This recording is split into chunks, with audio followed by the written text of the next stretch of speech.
My name is Irene Kurka and I welcome you to my podcast Neue, musik, leben. This is a German podcast about contemporary music, but once in a while I do an English episode. I have studied singing classical voice, but I love singing lots of contemporary and experimental music. And if you would like to know more about me, please look at my website www.irenekurka.de. I will put this in the show notes for you. And there you could also subscribe for my newsletter. In this podcast, I talk about themes all around new and contemporary music. I share with you behind the scenes, insider knowledge, and I want to bring the human beings out of the new music world closer to you. I'm cooperating with the NMZ, Neue Musikzeitung, which is a big German newspaper about music. Today I have an interview for you with the composer Toby Roundell. Toby Roundell is British, but he lives for many years already in China. And we had the opportunity to get a scholarship, a stipend by Goethe Institute for virtual residency. And so we had quite some Zoom calls within the last weeks, and we developed a new piece. So in this interview, we will talk about all those things, how this piece developed, what Corona does with us, and how Toby became a composer. So enjoy the interview with Toby Roundell. Hello, Toby Roundell. I welcome you today to my podcast. Thank you. It's lovely to join you all the way from China. I know. I'm in Dusseldorf and you're in China. I would like to know, how did you find your way into new and experimental music? Well, it's been a bit of a journey, I think. I suppose when I was very young, my first real musical memory was the death of John Lennon, and which was sort of quite interesting. And my dad used to be a DJ, so when I was a sort of young kid, we had a lot of music around. But I wasn't born in a sort of family of musicians or anything like that. But I remember, all these Beatles songs and Pink Floyd and all this sort of music in the 80s and stuff. And I suppose I sort of realised I loved music really through that, and then really began the journey, I suppose, towards wanting to create music, and that's been a long, complicated journey. I think I tried going through the journey through education, the music colleges, but I wouldn't really say that was where things are now, and it's taken a long, long time, I think, to sort of discover it. There have been little openings along the way. So, for instance, maybe in my late teens, sort of starting to understand or come in contact a little bit with Cage and some of the sort of Stockhausen music, some of the minimalist music. But it really wasn't until I probably got into my mid-30s, maybe even 40s, that I sort of really started to have a relationship with what I would call sort of avant-garde, experimental music, whatever that is, and start to make connections with musicians that I now have connections with, like yourself, and obviously some of the musicians from Wandelweiser and some of the experimental musicians in the UK. Funny enough, I knew some of them when I was younger, but the penny hadn't dropped really. So it's been a long process. But I think that the more years that have passed by, the more open my taste has become, now I feel like I've left a lot behind and moved into a much more interesting space. So it's been a sort of a blessed journey, really. Yeah, sounds like a journey. What represents good, new, and experimental music for you? Oh, I don't know. I'm not really sure I know what good is, and I don't really know. I think I'm not really sure it's for me to judge what is good. I suppose maybe something to do with the people that are involved and the dynamics of relationships, obviously existing in sound, but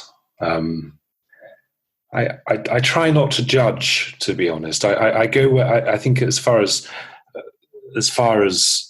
I mean, as far as something is good, no, I think it's more a case of just being with things and being interested to be in with certain music or certain music resonating with me. But I wouldn't wish to dismiss something as good or bad. I think it has, everything has a right to exist. So you're very open-minded, and you can go in any listening experience and take something out from it. Well, yeah, I mean, I think there's obviously certain sounds and maybe certain music that's made great, but I think I've become certainly in the last sort of 5 or 6 years much more open even to that.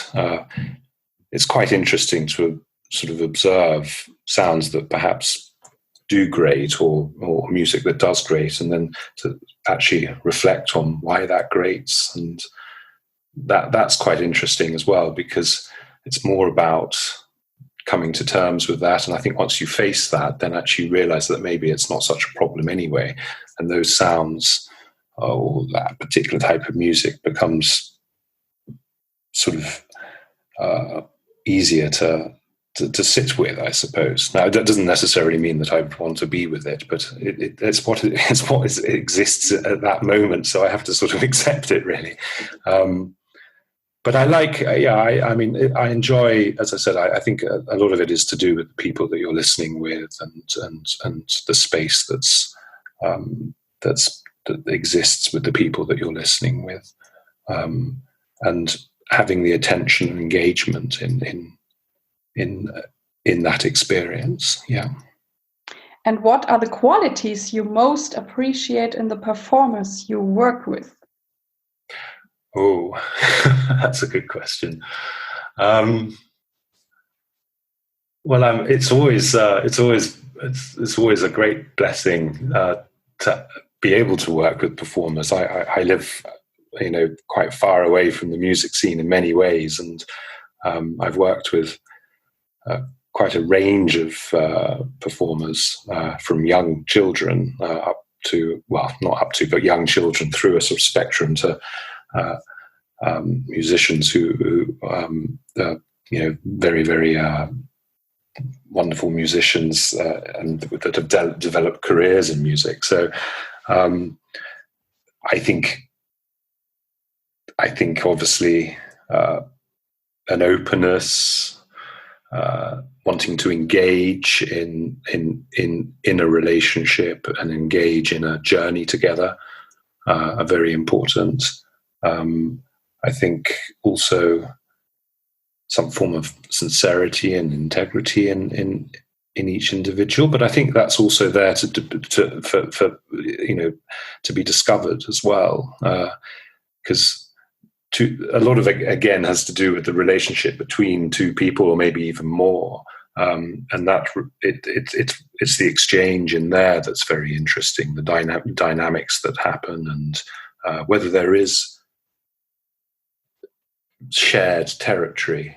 I think in my musical journey, I've certainly, when I was younger, and used to put in pieces to go on particular composition courses or things like this, you would come across performers where maybe you didn't share that much territory. But that again was interesting as well, because one has to find a way, and sometimes very interesting things emerge and important lessons come out of it. So I think every single opportunity that there has been something that's come out of it.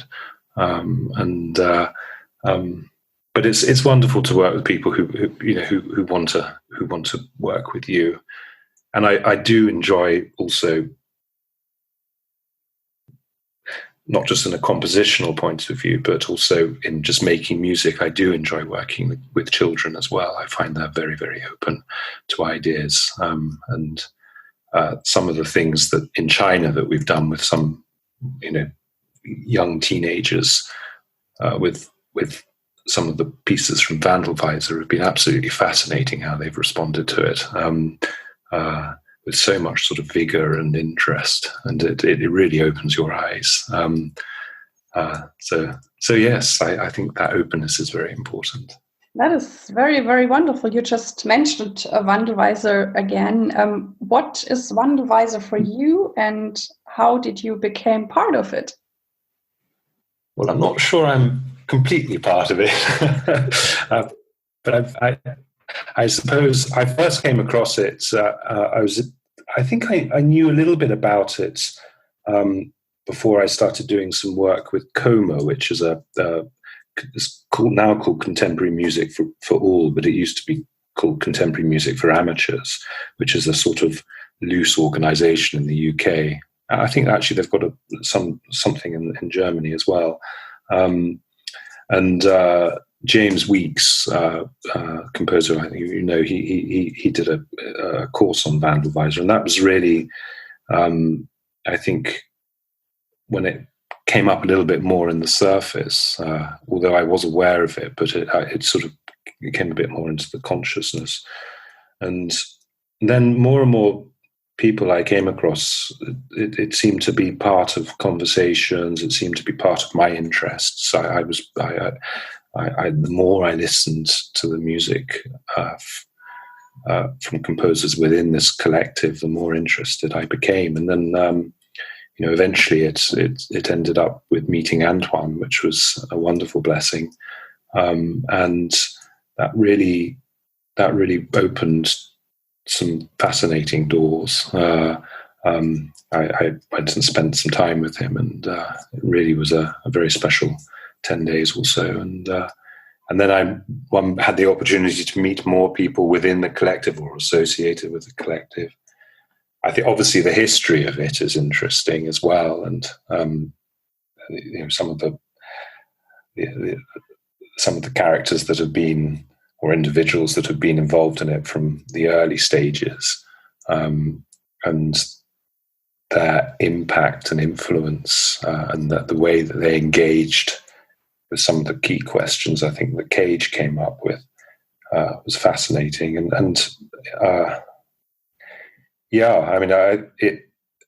It seems to me to be a collective of friends, a collective of people who, or maybe not even a collective, just some sort of loosely linked, evolving, I wouldn't even say an essence, but just quality that permeates across boundaries, that's interested in something that seems very fundamental to the creative experience. So, special group, I think. It is. And we will also talk about it later. You're composing also for the human voice, where I'm very grateful for. How is this for you, and what is special or challenging about writing for the human voice? Well, that's a good question. I suppose I think a couple of things.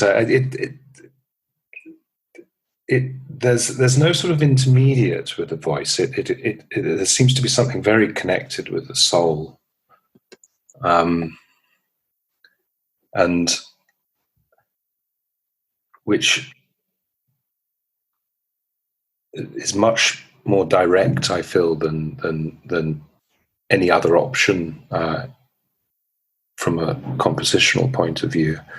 And this relationship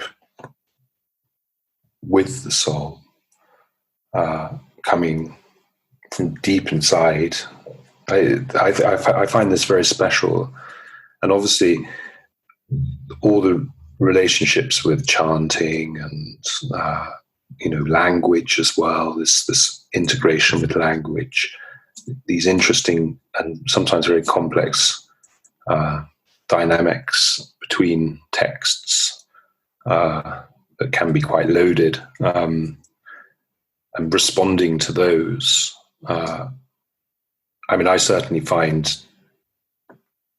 when composing with the voice that the text is very, very important. And the combination of text, voice, words, sound, all together, and space as well, seems to me to be very profound. So I suppose another thing is actually being able to sing oneself. It's a stronger connection. So a lot of the work or compositions that I've been working on in the past few years, almost exclusively for voice, and being someone who lives halfway across the world and a little far away from many performers, it's also being able to be involved in that practice as well for myself. I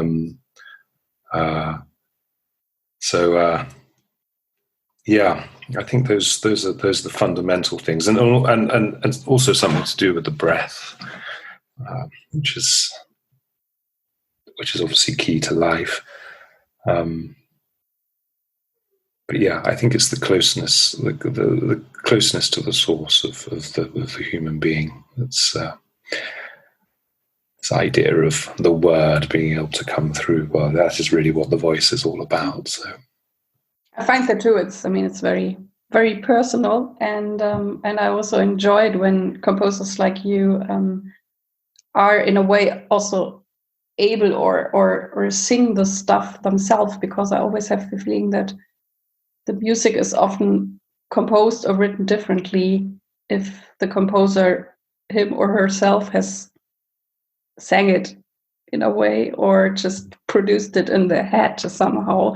It's a different quality, and I always enjoy that also when composers demonstrate it to me, and because I get oftentimes a different feeling that maybe I don't find myself or just looking at the score. So yeah, that's great.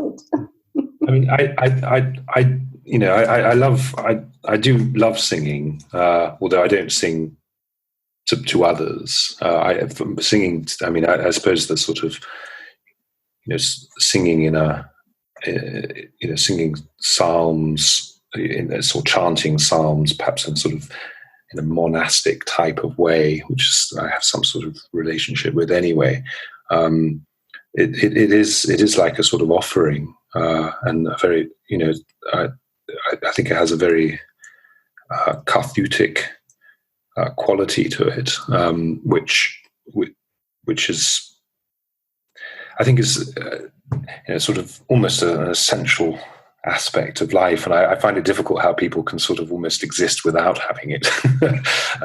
It's some sort of expression, a deep expression that you can't, I can only speak for myself, but it would be like cutting off a whole dimension of one's being to be able to not express things with the voice, and the pitching of it. And I'm not talking about musical pitching, but this idea of elevating expression from moving from the spoken word into. I think even when one sings, there's a different mentality. There's something going on that's very, very different, and the maybe the consciousness or awareness is raised through that. that I, again, with the sorts of texts that I work with, I find interesting, that relationship. Well, right now we're at the Corona pandemic, and I would like to know how your life has been since then, or what has changed or happened. How is your life in China? Well, I think it's been in China. Usually I try to get back to Europe in the summer, so this has been different, to sort of be a little bit more in one place, and so I suppose things have become a little more static in some ways, or at least in where I am, but that's also opened up opportunities. I think it's interesting to be in a place for a bit longer. Well, I mean, I've been here for a long time, but usually at a time of year when we may move around and try to, see various people, things like this. It's been interesting to be in one place and have time in one place where not much has really been going on, and a lot of space to be.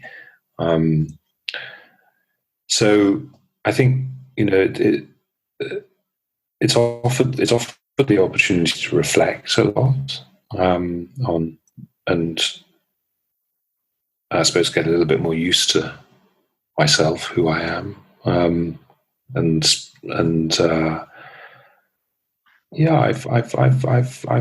sort of quite enjoyed it, really. I hope the virus obviously clears up, and in China is. I probably don't want to get into a sort of political talk about the whole thing, but China's handling of Corona has been, I think, very effective. So actually, although we've been living in China, we haven't really been that impacted, apart from just not being able to leave the country. But their handling of cases has been they've been very, very efficient. So there's been no sort of real sense of threat here, which I think maybe perhaps has been different in Europe, for instance. And people here have been much more. Well, I don't know actually, but the way people view the virus and their interactions with each other, they're much more concerned about not passing anything on to anybody else. It's less selfish, perhaps, than the sort of individualistic outlook that I hear about in the UK. Yeah, it's been a good period, I think. Okay. Well, we're here now. I mean, I always like talking to you, and we also like working with each other for a while, but we talk about that too. But now we're here because we are very, very lucky. We got a stipend or a support from the Goethe Institute, and it's called virtual residency. And so we had to, develop a project or something we wanted to do. And then we had many Zoom calls, which were very enjoyable and inspiring, at least for me. And for me. And we also had the opportunity, to talk about meditation. And then we developed, or you composed it, obviously, but we had many talks on it, the antiphons, and that they will become music. And I want to perform them, hopefully very soon or before Christmas, we will see. So maybe to, let everybody know, what are the antiphons or the Great Antiphons? Well, the Great Antiphons are a series of 7 antiphons that are sung in Advent, leading up to Christmas. An antiphon is probably the best place to start. An antiphon is a short, usually biblical text that frames a psalm or one of the major canticles, which is sung in the office in monasteries. I suppose the 2 main offices in a monastery would be Lauds, which is in the morning, and Vespers in the evening. And so they punctuate or frame the Psalm and the Magnificat or the Benedictus. And the O antiphons are these seven very important antiphons that lead up to Christmas. So they're allocated or linked to specific days within the liturgy and within the Christian calendar.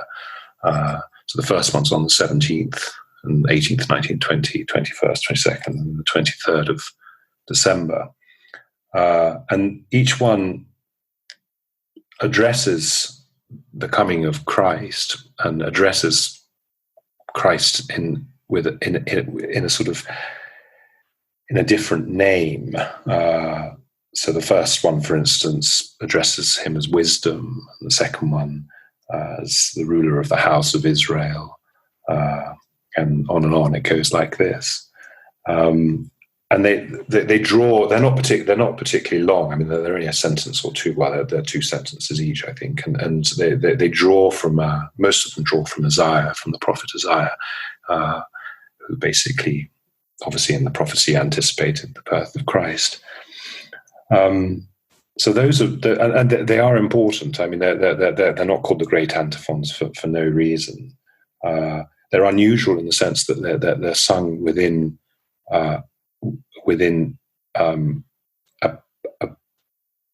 in a penitent type of way, because Advent is a sort of fasting month rather than a feasting month. Hence, there's no Alleluia. But in the Easter day, we did, for instance, in Holy Week and Easter, there's no antiphons because they withdraw antiphons. It becomes very bleak indeed. And there's a sense of waiting, anticipation for Christmas, for the birth of Christ. So that's essentially what they are.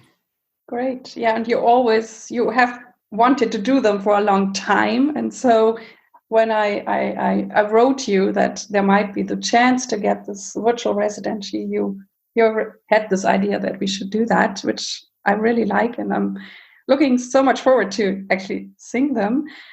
And then we also reviewed our past work, because we met at Klangraum in 2017, and there you wrote psalms for 5 days, I think. And that was also a very great experience, because we did some of the psalms were very long, and I sang them at Klangraum, and then we also did a piece for Pentecost. Mm-hmm. That was an antiphon as well. Yeah, it was an antiphon as well, and so we talked a lot about this experience back then and how it. I mean, it changed. I think it also influenced you, or changed or did something with you, how you composed the antiphon.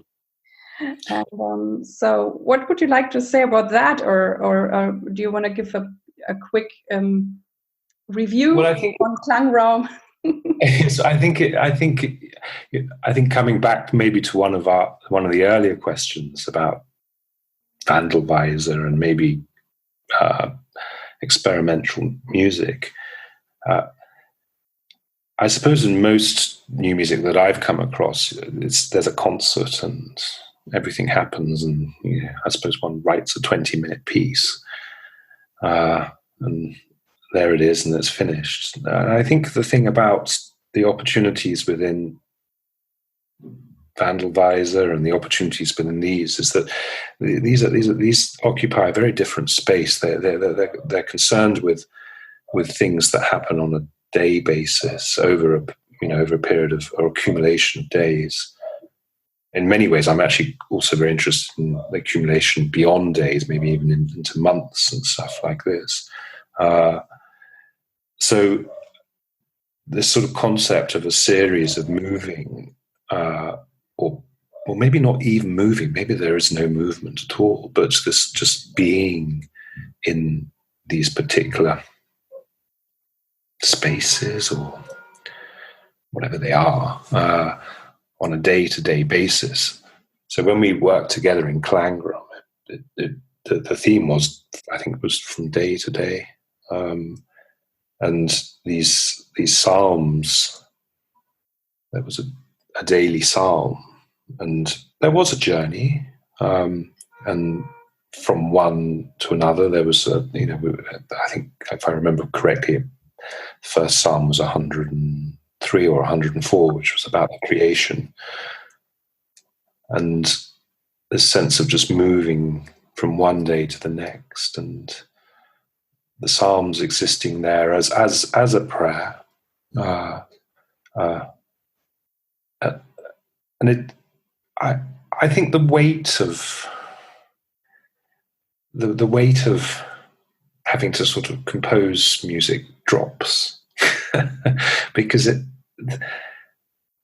particularly in prayer, because at the end of the day, prayer is very, it's very flawed, and it doesn't really matter. The intention is the important thing, and being able to pray, which essentially is what the Psalms are about. I think this just dropped the weight of having to sort of compose music and just let it exist. And I certainly remember in Klangraum certain cases where something happened. It didn't really matter because I suppose in the same way like monastics would every single day go into their chapel as a group, would pray. Some days it's magic, other days there's just all these frictions and tensions that are going across the choir. Some days things just go completely fall to pieces, but one just gets up and gets on with it and carries on and continues. So this is what I rather love about it, and the Antiphons I think are an extension of that, of moving from one day to the next.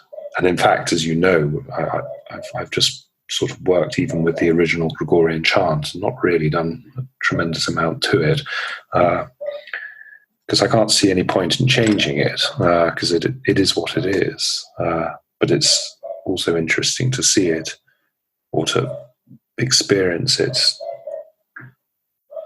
in a different type of space.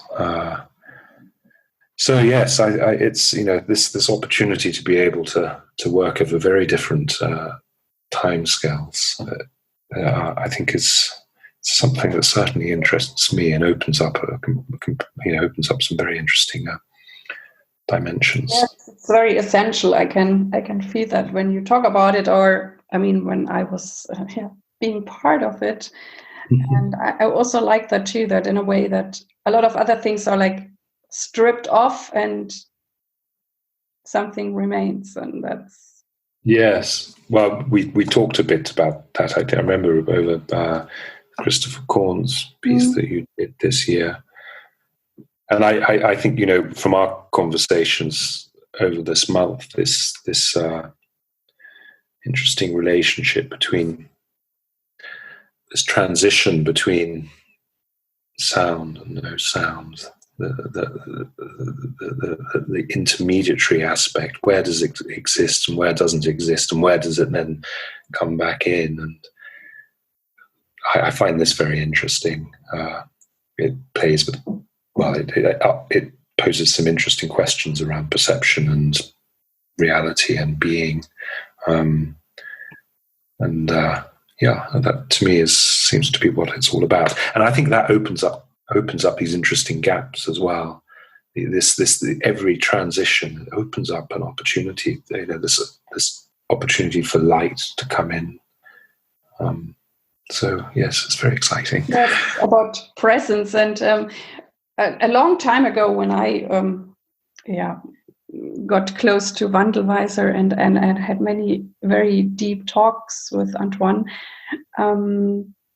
I also asked him, then there is silence, and then maybe I can sing again, but oftentimes it's free when I sing. And then I said, sometimes it's also hard for me to now destroy the silence because I enjoy it so much. And then I also noticed that I'm often going with my breathing And then when I feel I breathe in, that's another opportunity to start singing again. And then I asked him, is there any like right or wrong to continue? And he said no, because he said it's always then a decision. It is a very important decision you make when to continue again. And it's a big decision, I must say. I always Yes. feel it that way because, when I just sing notes that are more close or a melody, in a way it's easier because that's what I always do. But then to kind of, I don't know, master the silence or that's maybe too hard a word, but it's, I decide when there is silence and when there is a sound of my voice. It's a very personal decision, I think. Yes. Yeah. That's lovely. It's what it's about, I think. And how silence also can change. And last night I had a concert at the Niederrhein where I sing my program with Hildegard from Bingen and John Cage. And there's also lots of silence. And I also made a little introductory and explained it to them, and they were cool with it. And it was a church where also is a street close by, so we could hear cars. And they had the concert at 5:00. And then I think it was like 15 minutes before 6, the bells, obviously from the Catholic Church, started ringing. And at first I thought, okay, cool. It's part of the whole thing. And I thought, like, okay, it rings a little and it will be over. And I wait for it. So I was waiting. But then I realized, I guess after, I don't know, felt 2 minutes, these bells are not stopping. Or maybe not another 15 minutes or so. And then I decided, okay, I will sing with the bells. It's my drone. And then I kept going. But also for the audience, it was very interesting because they're like, oh, in such a quiet program, it might have been also nice. The bells were not ringing, but we cannot, go to the Catholic Church, say, well, we have a concert tonight. Don't ring the bells. I mean, they could change the time of the concert. And so I always make decisions. Well, I think the bells probably go very well with the cage and the Hildegard as well. So after a while, I was fine with it. But at first, I thought, like, oh, it's gonna stop. It's just like, I don't know, a short bell ring, but it wasn't. It was really very, very long. And, we don't have bells in China, sadly, or at least not church bells. So. The other thing we talked a lot about during our Zoom calls was meditation, because I know you have great experience with it. I have some, and I continue to do more and more longer sessions since actually the shutdown, and I'm really enjoying it in a way, and it changes things in my life. So what meaning has meditation for you, or also during Corona? Yeah, I think I think it's. I mean, it's important for me. I'm not quite sure why, but it's something I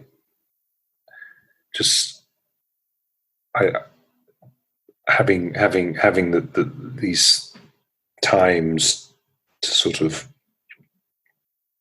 sit by myself and maybe concentrate on my breathing or something, and particularly very early in the morning. I think it enables, at least for me, an opportunity to sort of get to know who I am better, and to see what's going on in my mind a little bit better, and probably even in my heart.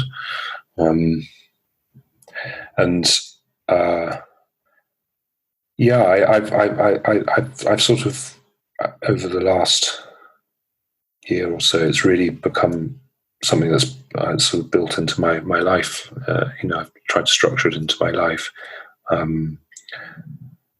Not that alone. I mean, I'm still, when I I don't think I mentioned yet, but I spent some time in a monastery when I was in my 30s, I think, and obviously it was a contemplative monastery.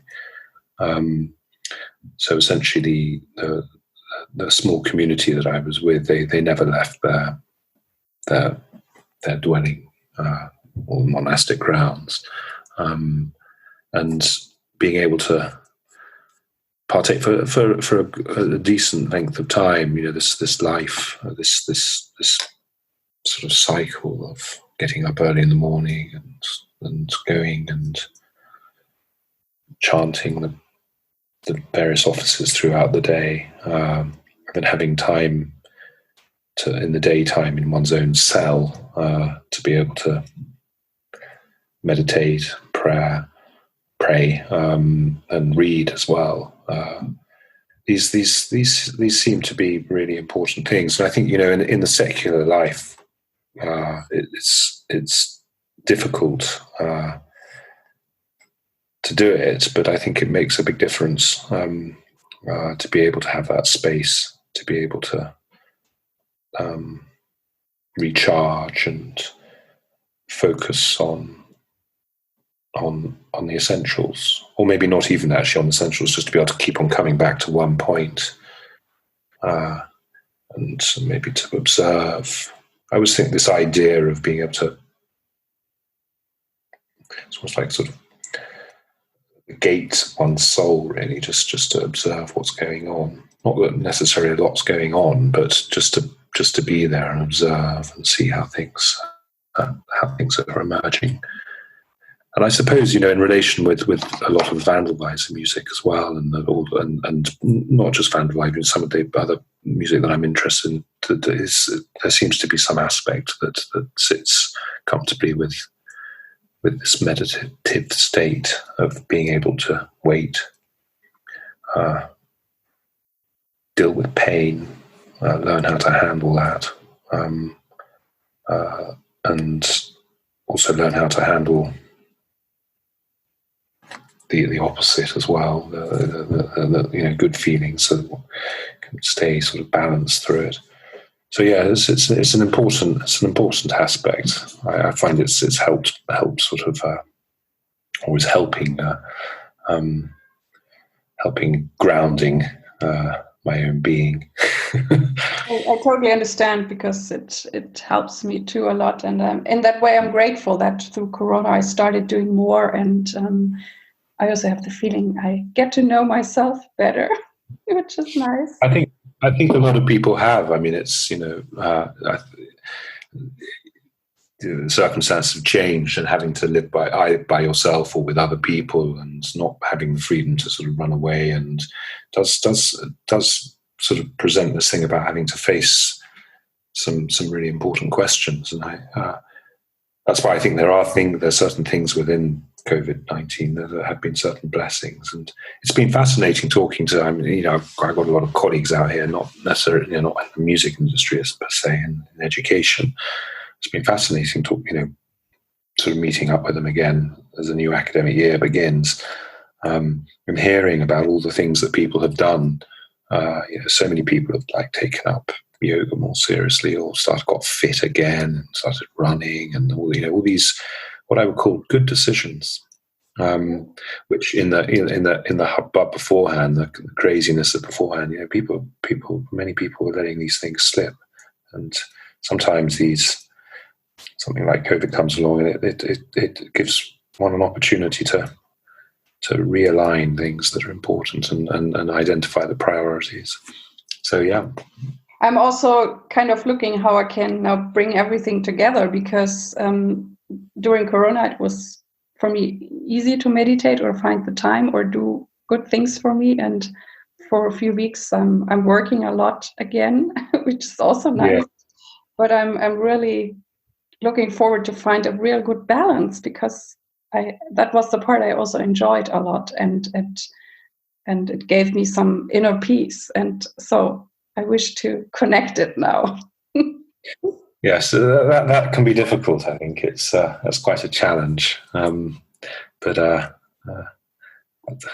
I mean, things drop. I suppose we all change, don't we? So and sort of grow in different ways. So some things will probably drop, and other things will stay. And hopefully, the things that are important stay. We'll see.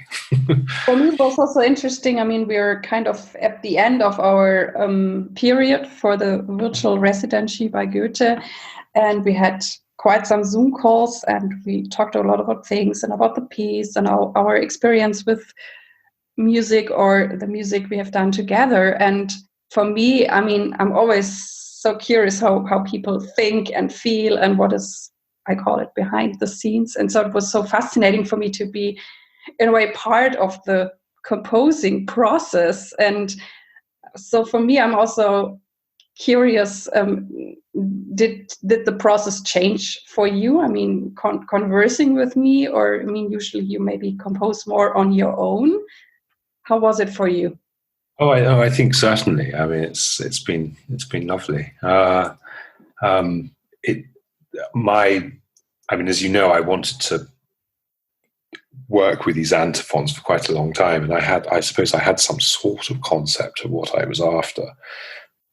What's emerged is certainly not what I anticipated at all, and that's been the consequences of our conversations and our exchanges, and they're really positive consequences.